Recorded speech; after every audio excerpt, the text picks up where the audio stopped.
Well, Steve, good to see you again. Could you introduce yourself and your business? Cormac, it's a pleasure to be here with you. And for your audience, briefly to give you an idea of my business and background, I consult strictly in the B2B selling space, Mm, um, but not quite, just the selling space. About half my business over the years has been on the B2B buying side. mm, Some of the largest companies in the world retain me to help them position, negotiate, and close critical deals with key suppliers. And this is what they define as suppliers that they want a long-term relationship with. And what a lot of people don't, appreciate is when you layer over this aspect of a long-term relationship, it changes the dynamics of the mm. selling and then certainly what happens post-sale. Now, my business is called Value Lifecycle. And my focus is on how do we manage value? And let's talk for a moment from the B2B selling perspective. How do we manage value with the interactions with customers, starting with our marketing messaging? If we're doing outreach, how do we get their attention? If in fact they meet with us, how do we get them excited about the prospect of doing business with us? Mm. And then something I'll touch on briefly, but today in this virtual or sometimes hybrid selling environment, the bulk of the selling that's happening is not when you're on the Zoom call or not when you're in the room. It's when your champion, if you're selling into an enterprise, it's when your champion is selling on your behalf. Mm. And what most sellers don't appreciate is it's not in the champion's job description. Okay. They're generally not good at it. Yeah. And so today, our proposal, I believe, is the most important artifact we put in their hands. And it's got to answer the questions we know they're going to get Hmm. higher up. Okay, when they because they're trying to get a deal over the line for you. You're betting your commission check on it. Mm. And then I move on to the negotiation. We've got to ensure if there's going to be a long-term relationship, we don't just do any deal. We Yeah. do what I call a great deal. That's one that's good for us. It meets our objectives. It's good for the customer. It meets their buying objectives. But most importantly, it's got the right mix and volume, et cetera, of products and services to ensure that we can deliver, all Mm. right, on that promised value. Now, today, the industries I work in, I think my executive assistant shared with me that I've consulted, trained, and worked on real deals, B2B deals. I think I've worked on over 20 billion at Nice. this point from either the buying or the selling side in about 28 different industries. Okay. But today, almost all of my clients are in the technology arena. Mm. Okay. And I'm not quite sure how that evolved, but that's kind of where I am right now. And many of them have transitioned to, what I call something as a service. It's Mm. a SaaS, it's a reoccurring revenue model. Yeah. And what so many businesses don't appreciate is from the customer's perspective, everything that happens up to the point where a purchase order is issued, they consider that a necessary evil. And Mm. the trap that sellers fall into is, look, I've got a quota. I need to sell to that purchase order. Well, in the customer's mind, the purchase order is strictly a milestone along the journey. What they want you selling to is go live. Yeah. And then all the goodness that they're going to achieve, okay, or receive when you do go live. Mm. And then we've got to ensure we deliver on that promised value and get credit. That's when renewals happen and this proverbial flywheel, they call it for a reoccurring revenue model, Yeah. really spins up. Mm. So, my business at this point is going in and helping companies get the messaging right to get their attention, Mm. give them the right value proposition to get them excited about doing a deal, Give them a proposal that allows your champions, because today, if you're selling in the enterprise space, decisions are no longer made by one individual. Yeah. They're made by, and the average number, the studies that have occurred recently, the average number is 9.4 stakeholders. Okay. Well, Yeah. we're lucky if we talk to two or three. Yeah. Okay. There's six others floating around there somewhere behind us. And our champions got to, herd cats, if you will, to get them aligned. And what so many companies try to do is, well, we want to align them on our tech and our solution.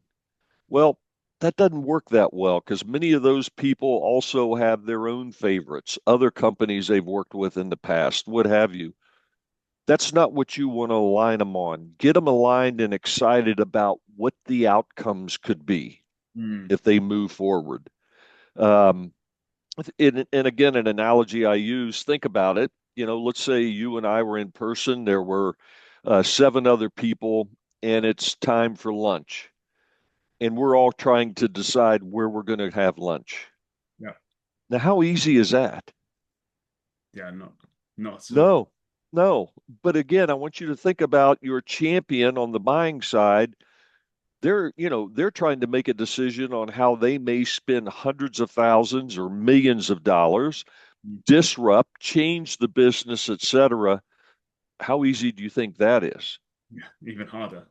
Yeah, it's much more challenging. So those are the areas that I delve into. Mm. And I'm somewhat of an odd duck, as I said, because while I started in sales, I've carried a bag. I've been VP of sales and marketing globally. About half my business has been on the buying side. And just from that perspective, what I have seen so many times, buyers and sellers are like that proverbial ship passing in the night. They don't see each other. Yeah. They're not speaking the same language, and they're missing the opportunity that's in front of both of them Mm. because they're not communicating effectively. Mm. Okay. And so that's basically what I've based my practice on.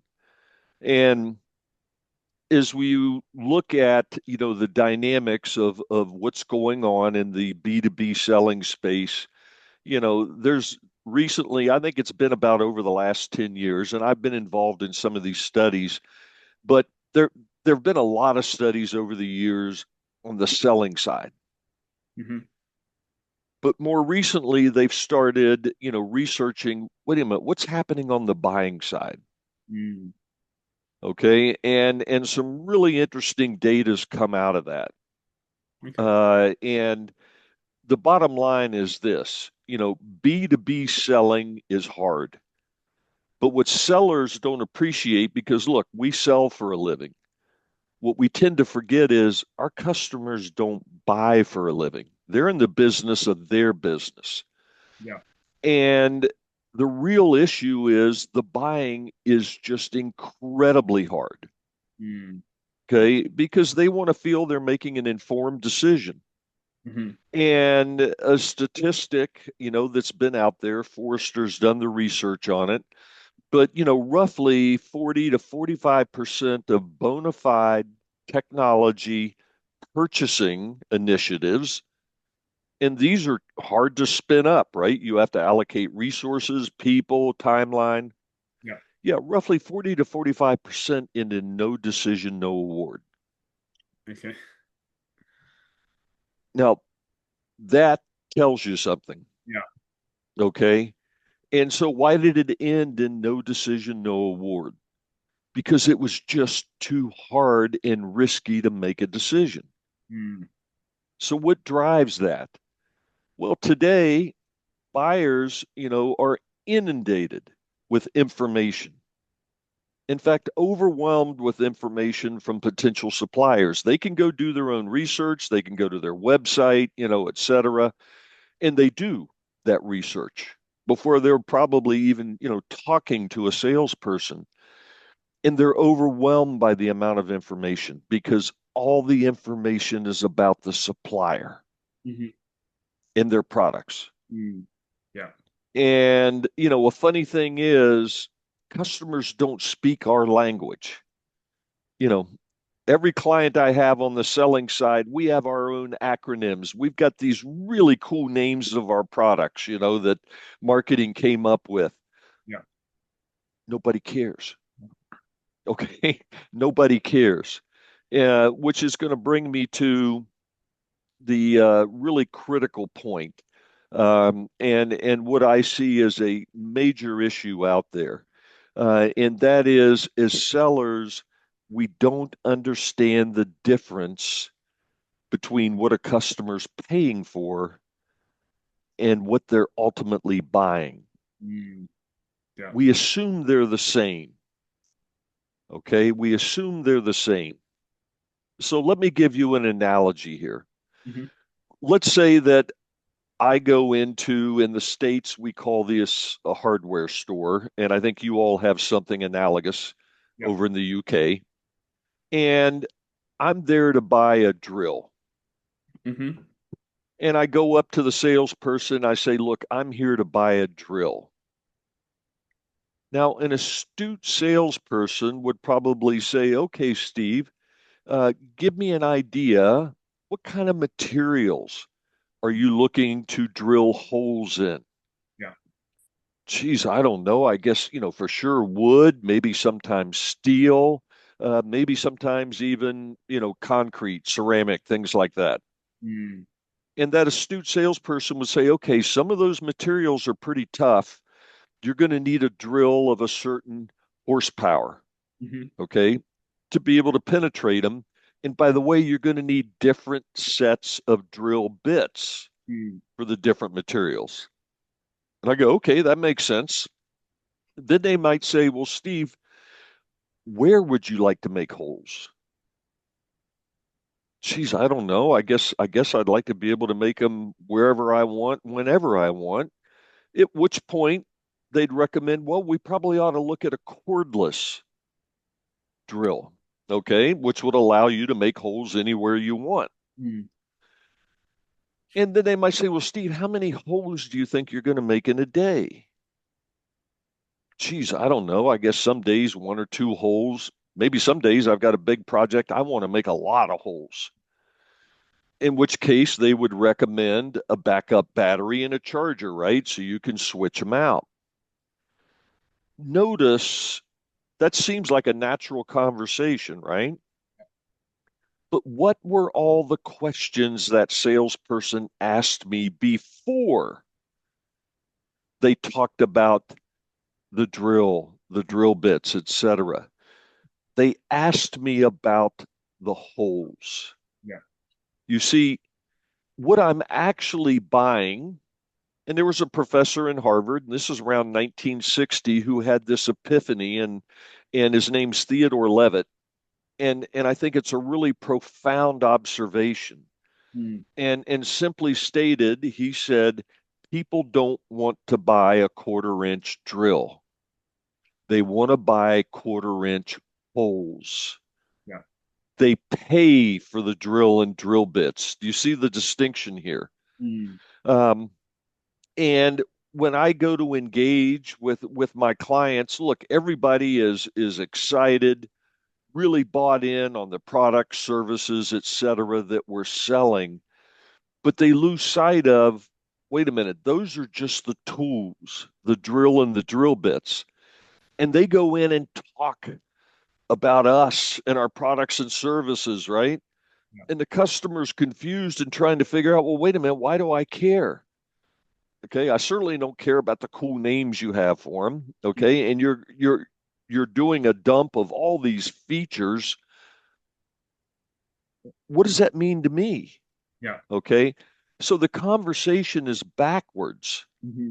so often. And look, we train people incessantly on the technical aspects of what it is we're selling, Mm, and therefore that's what they go talk about, yeah. and that's what's in their outreach Yeah. calls, their emails, etc. And I don't know about you, I've got my own business. I get inundated with them every day. Okay. And of course they go in the trash bin. Yeah. Um, because they're not talking to me about what I'm trying to accomplish. Mhm. So this is the first big mindset shift. If you really want to generate not just marketing messaging, email outreach, etc., you have to understand the outcomes Mm. because that's what they're buying. Yeah. They're paying you, okay, for the tools. And to Mhm. continue with this metaphor, they're paying you for the drill and drill bits, Yeah. okay? But if you don't understand the holes, how can you recommend the right drill and drill bits? Mhm. Now, this seems really simple, but it's a huge mind shift change. Yeah, definitely.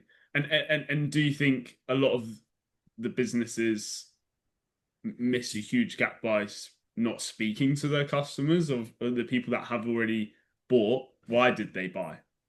Or do you Oh, think yo, yeah. Yeah, they yeah, yeah. So, they don't look at it, or they don't even have the information? well, first off, most of them don't have the information. Yeah. Okay, so let's consider a typical SaaS organization for recurring revenue. And again, I just use something as a service. It could be software, it could be what have you. Yeah. And they most of them have a customer success organization, right? That manages the customer on the back end. Well, here's what they're typically handed. Here's what they bought and how much they bought. Okay. Okay. Yeah. And so they default to, well, success is we stand up the technology, integrate it if need to be, train the customer. Boom. Mm. That's success. Okay. Well, no, it's not. Okay. It's a milestone in the customer's mind. Okay. And then later on, when they're coming back for renewal, they're like, okay, you guys are ready to renew, right? It works just like we said it would. Yeah. And the customer's going, yeah, but wait a minute, I wasn't able to accomplish this or accomplish that. See, those were the outcomes they were expecting. Mhm. So there's major friction and disconnects throughout this relationship if you first both don't align on the outcomes. Mm. What is it you want different and better? Because that's what you're expecting me to deliver, okay? And again, companies don't go out and just spend money willy-nilly. Okay. If they're going to spend money, they expect one or more things to be different and better. Mhm. Those are the outcomes. You got to surface those first. Yeah. Okay. If you're going to get anywhere. Mm. And so, that's a pretty heavy lift. And again, in a reoccurring revenue model, it's called customer success. It's not called the technology works. Yeah. Okay. You want to go back and you want to ensure they're getting the outcomes they expected. Mm. And the payoff there is huge. When they're getting the outcomes, yes, they're going to renew, but the odds of them wanting to buy more or to generate upsell, cross sell opportunities is huge. Yeah. But again, if they don't understand, there's this killer question, I call it. Don't know when it's going to come, but it is going to come. Don't know who's going to ask it, but it will get asked at some point. And that is, let's say your company is Acme Technology. At some point, someone is going to say, wow, we're spending a lot of money with Acme Technology. What are we getting for that? Mm. Yeah. And when your champion has no answer, well, suddenly he or she has a big political target painted on them. Yeah. But of course, you know how it works. It all flows downhill. Okay. So now we've got the target painted on us. Mm. That's what I mean about a killer question. Yeah. But there's the flip side of the coin. What if the champion could say, well, you know what? Since we've installed them, we've been able to increase this, decrease this, deliver this. And as soon as they have that answer at hand, it's like, okay, carry on. Mm. Okay, there's not a problem here. Yeah. But that's what you've got to guard against. Again, what will kill a reoccurring revenue model, of course, is churn, Mm. right? That's the hole in the bucket. Uh, and in any reoccurring revenue model, soon your install base is much bigger than the net new business you bring in every year. But if there's a big hole in that install base, well, the net new you bring in, you got to make up for what you're losing plus whatever growth targets you've got, right? And that can quickly become impossible. Hmm. Hmm. Impossible.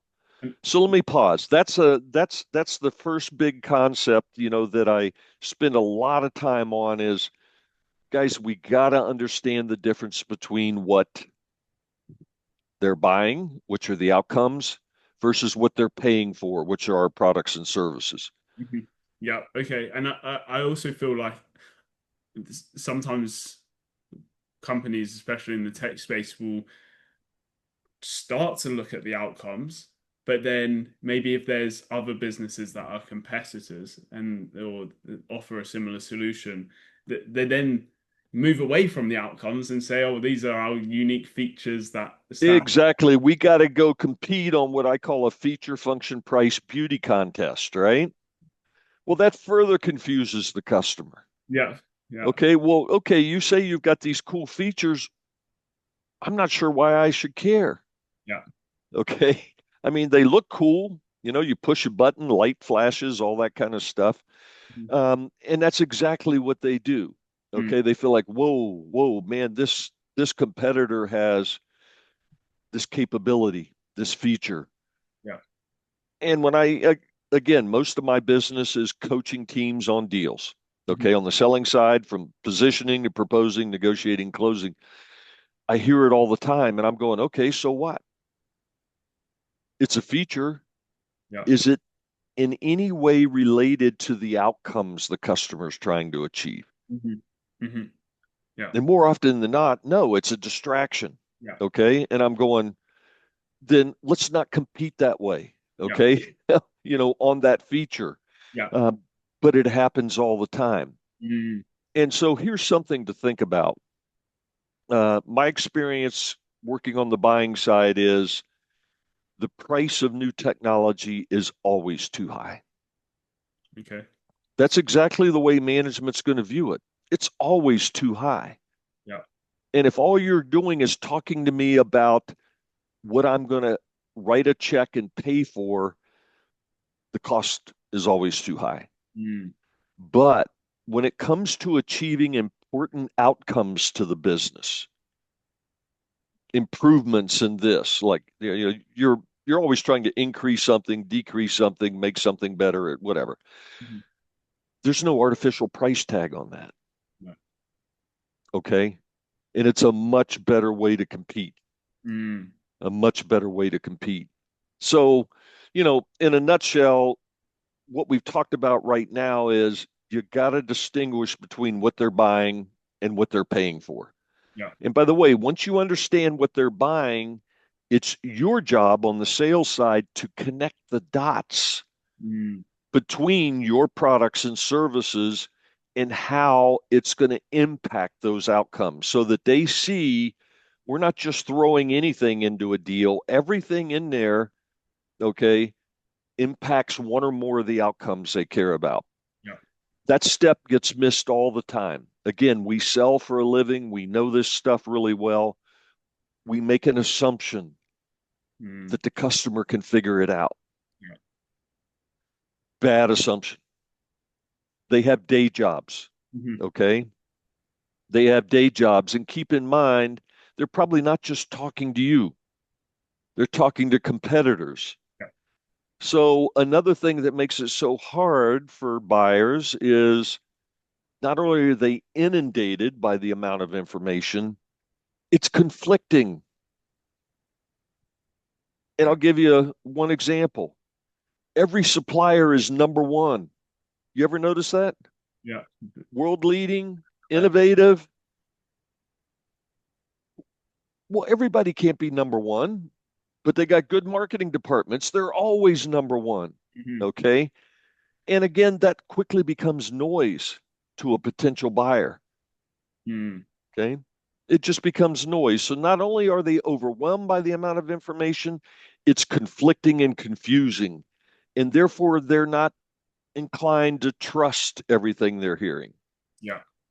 So that leads to another, interesting topic, which is trust. Hmm. And I think we can all agree that having the customer trust us is critical Yeah. in any sale, Hmm. right?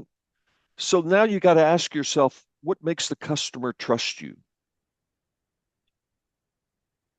Is it what you know about your products and services? No, it's what you know about them. Mm. Yeah. Do you really understand me? Hmm. Do you understand what's important to me, what I'm trying to accomplish? Hmm. That's when they trust you. Okay. I mean, think about going to the doctor and you're in the waiting room and then you're called back to the examination room. The doctor's already in there. Before you cross the threshold into the exam room, he or she says, "Boy, you can stop right there. I know what's wrong with you. And I'm writing a prescription. It's got my company letterhead on it. And here are the product." And boom, you're healed. No, Yeah. I mean, that's exactly what happens because we always come in with the answer, Yeah. Okay. right? The answer is always us and our products and services. Hmm. Would you trust that doctor? Well, No. of course not. You want him or her to ask questions about you. Hmm. You want to first feel comfortable they understand you. In sales, though, we feel like, man, we've got a short period of time. We got to tell them everything we can about us. Yeah. Yeah. Doesn't work that way. No. Okay. Doesn't work that way. So that's one of the big mind shift changes. Okay. That's got to occur. So that's the distinction between, again, what they pay for and what they buy. Hmm. The biggest area I focus on is, okay, why are they going to choose you? Okay. Yeah. Okay. And look, I could be in a group of salespeople anywhere in the world, and I've done this hundreds and hundreds of times. Um, and I'll ask them, okay, why do we lose deals? Okay. And what do you think the number one answer is? Because we didn't tell them about the features enough. I'm guessing that. No, generally the answer is, our price is too high. Okay. Okay. Okay. Yeah. Not my fault, man. Our price of our stuff's too high. Okay. And I let them go through this, and I turn to them and I say, okay, then obviously we win deals because we're the cheapest. Oh, and they're offended and they jump back and I go, no, no, no, no, no, no, no, no, no. We really sold the value here. We were, we really, and I'm going, guys, do you see the disconnect here? Hmm. So let's be sure we're all 100% clear. The reason we win deals is customers see the value. Hmm. The reason 100% of the time we lose deals, they don't see the value. Yeah.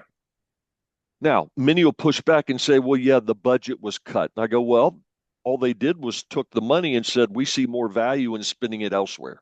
Yeah. They didn't see the value. Hmm. And value is the currency of Hmm. sales. It's the currency of ongoing relationships. And it's probably the most misunderstood concept in business. Hmm. It's a word that is bandied about to the point where it doesn't mean anything. Yeah. Okay. And yet it's crucial you understand what value is in the customer's mind Hmm. because that's why they're going to choose you. First off, they're buying new and improved outcomes. They're going to choose you because they see the value Hmm. in choosing you over other alternatives.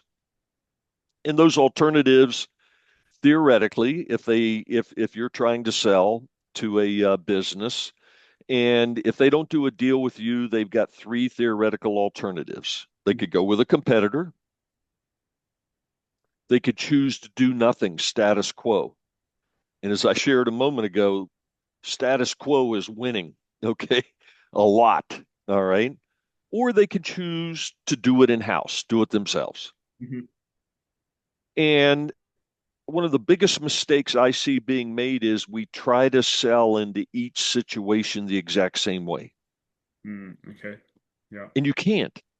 These are very different sales. Mm-hmm. They're going to end up being very different value propositions.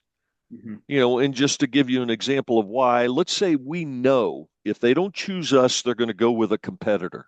Mm-hmm. Okay, that's the most likely alternative. All right. For us to win, the customer has to see incremental value Mm-hmm.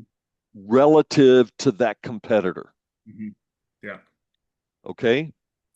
Now, too often we're trained to just say, no, no, no, we have incremental features.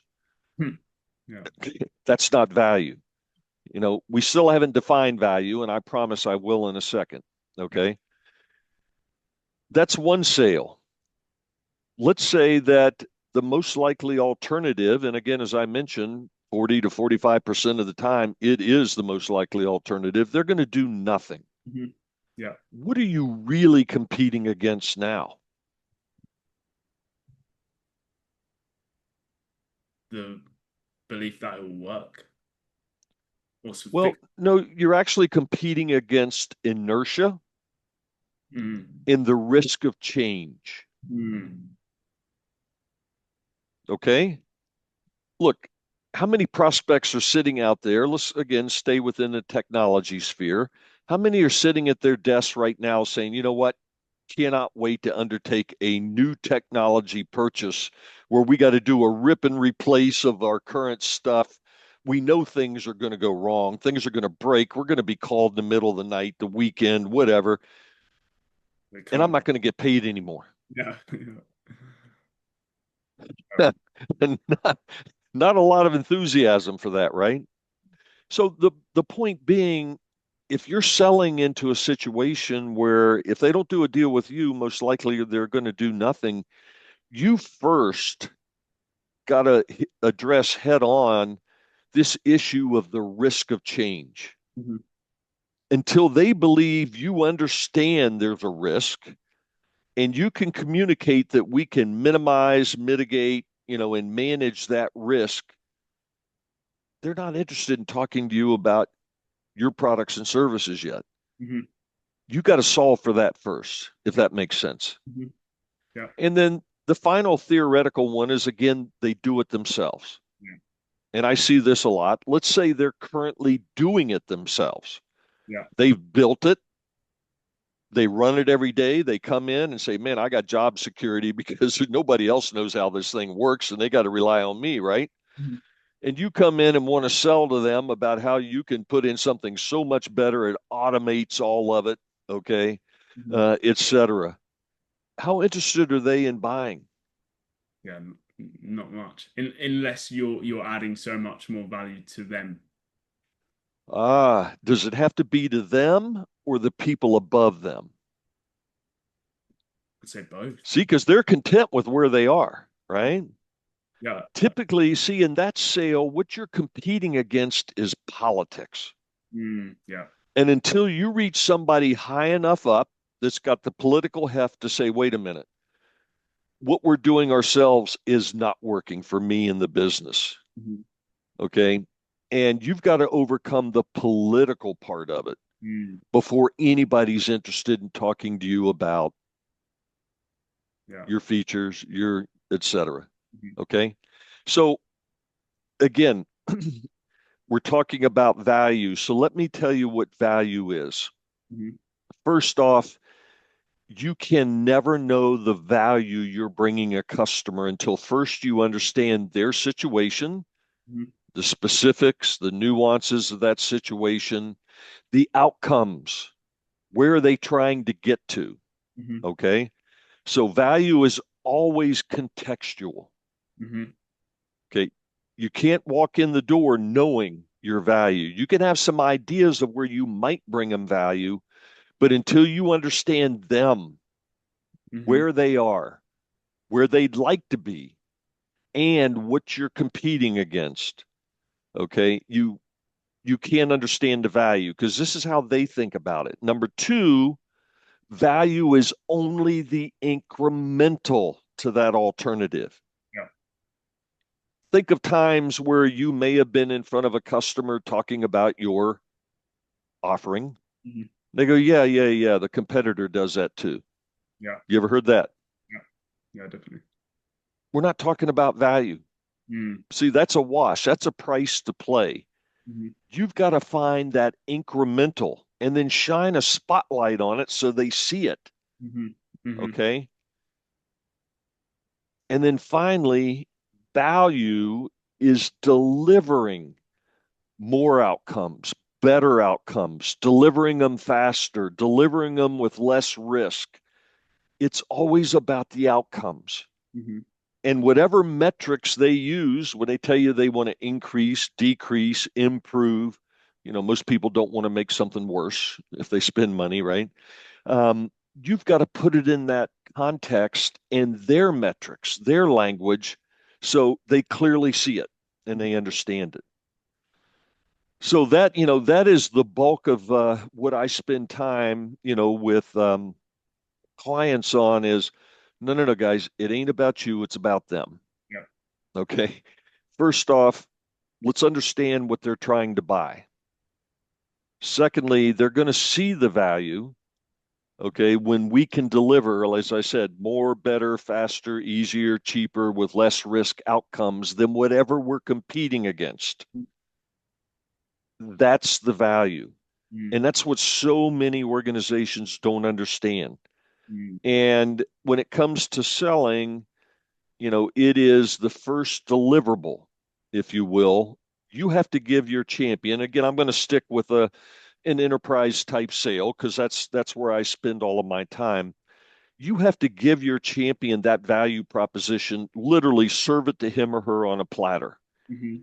so that they can go socialize it internally and start getting people aligned about, yeah, we'd like to be able to achieve that.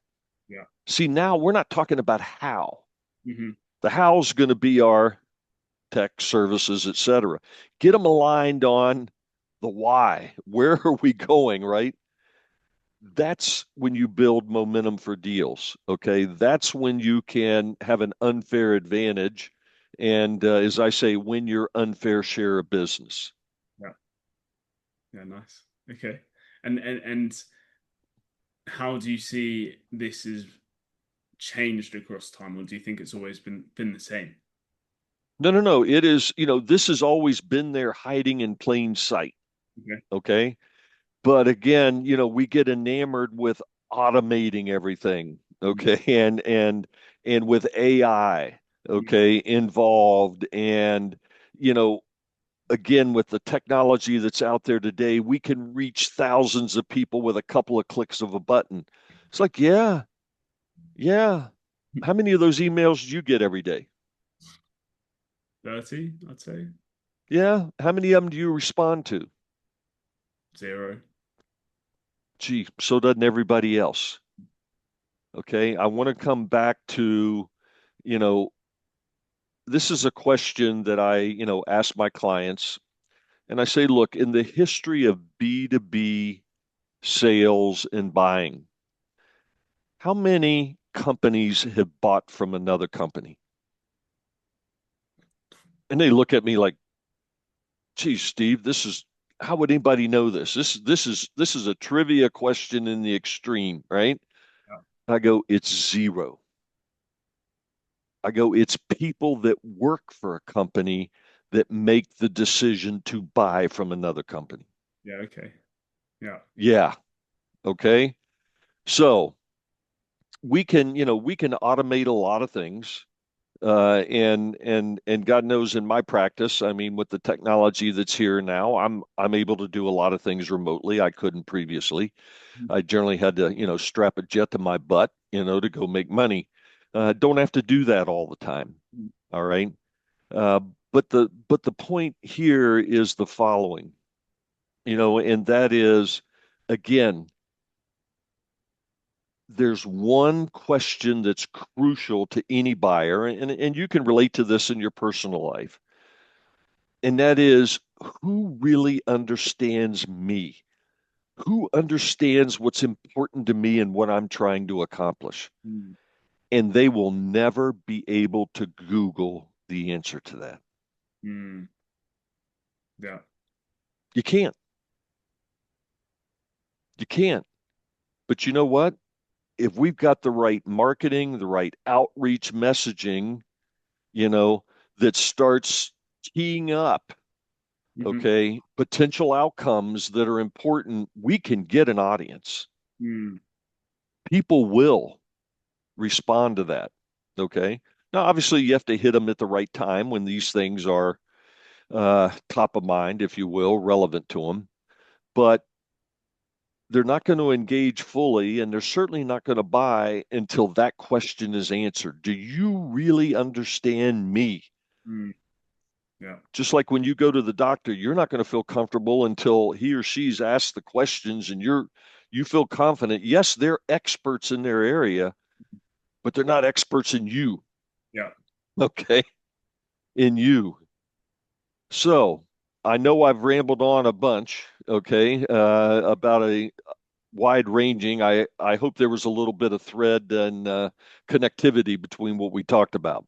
Definitely, yes, super valuable. I'd say almost more on the side of a masterclass instead of the podcast feel, which is great. I love it. So, um, yeah, Steve. So, where do you predict? Do you predict anything changing across the next 12 months of people having to double down on this more? Do you think it's going to get easier? Do people do it right? And how are you going to spend the next 12 months?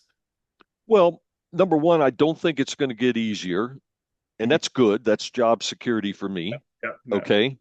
And, every company's carrying this baggage forward, and that's a good thing. Hmm. Okay. At least from the perspective of my business. I think what it puts a real premium on, again, as we start automating various aspects of the customer journey, is we've got to ensure that it's focused on the outcomes Mm, and therefore the potential value. mm, If we're going to be effective in getting people to respond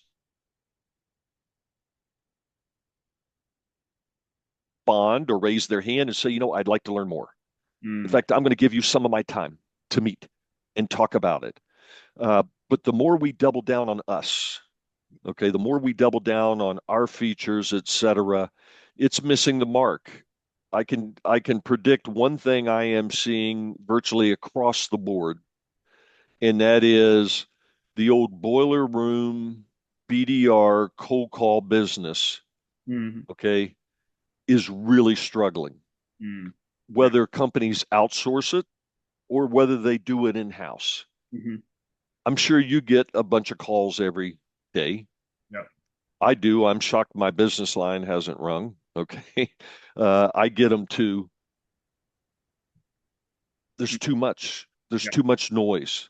Yeah. Okay. So the question is, and has always been, how do you cut through the noise? Hmm. Hmm. Right? How do you cut through the noise and get somebody's attention? Yeah. So this is as much a marketing issue as it is a sales issue. Hmm. But, the one thing and the one sin we can't commit is if somebody does raise their hand, don't blow it. Okay. Don't blow it because there aren't enough hand raisers out there. Yeah. But then you've got to layer over that. Yeah, but they've still got problems they need to solve. They've still got outcomes they need to produce. Mhm. They would just like somebody, again, they're not in the business of buying, they're in the business of their business. Somebody who can quickly relate to them and get them to those new outcomes. Yeah. That's who's going to win their unfair share of business moving forward. Yes. Okay. Great. Well, Steve, it's been a pleasure to have you on. I'm definitely keen to do another one. Not wait another year, but maybe we can organize something again. So where should people go if they want to reach out if they like the stuff that you've said today and that they have? Sure, sure. Okay, my website is www dot, and this is all one word, valuelifecycle.com. Okay, valuelifecycle.com. And my contact information is there, and please feel free to reach out to me. I always take the time. Anytime anybody raises their hand and reaches out, yes, I do respond to those. Yeah. Um, and we can talk, and see if there's a potential fit. And I will tell you if I don't think there's a fit, I'll tell you straight up. Yeah. Okay, because again, I don't want to waste your time, and I certainly don't want to waste my time. But if there is a fit, then we'll explore what is it you really want to accomplish here, Mm, and see if we can come up with the best way of getting there. yeah. Nice. Okay. Well, yeah, I'll put the link in the description. But thanks for coming on, and yeah, we'll speak again soon. Well, Cormac, it's been a pleasure. And please, when you're ready to speak again, reach out and we'll make some time. And I'm sure I'll enjoy it as much as I did today. Perfect.